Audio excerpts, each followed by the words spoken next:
Real stories, real success. Welcome to Kwentong Phonepreneur. I'm Shane Caballero and I'm with Riza Garcia.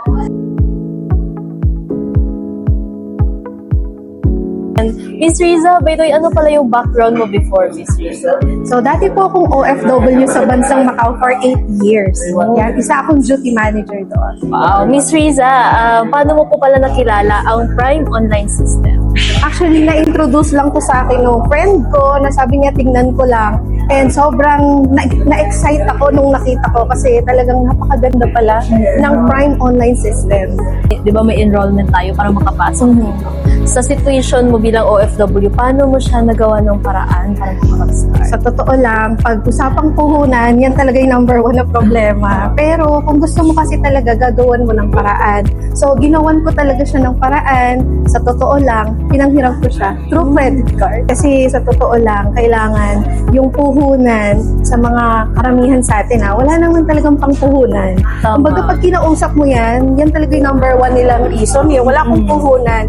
Kaya yung puhunan, talagang kailangan, kung gusto mo, gagawan at gagawan mo ng paraan. Ngayon, Miss Riza, ginawan mo ng paraan para makapag-start. Ano yung binalik sa'yo ng Prime Online System? Yun ang nakaka-excite doon. Kasi, wala pa yung bill ko sa credit card. May pangbayad na ako. Wow, grabe. Diba? Meron mo weeks pa. Actually, 1 day of joining, nakapag 6-digit income na agad ako eh.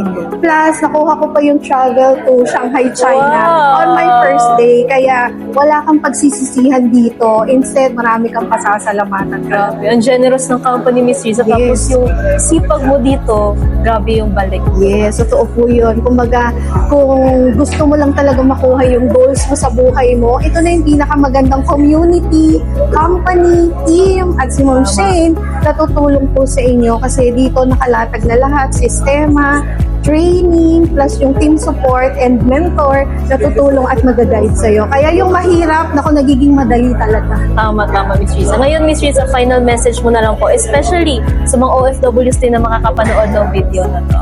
So sa mga OFW na kagaya ko, hindi puro sakripisyo, pagod, hirap, lungkot, homesick lang ang dapat meron tayo. So dapat mag-decide tayo kasi matagal na tayong napapagod, kailan naman yung ginhawa na mararamdaman natin. So nandito na yun sa POS, true to life stories na to ng mga phonepreneurs na nagkaroon ng resulta sa tulong po ng POS system, ng community at ng aming company.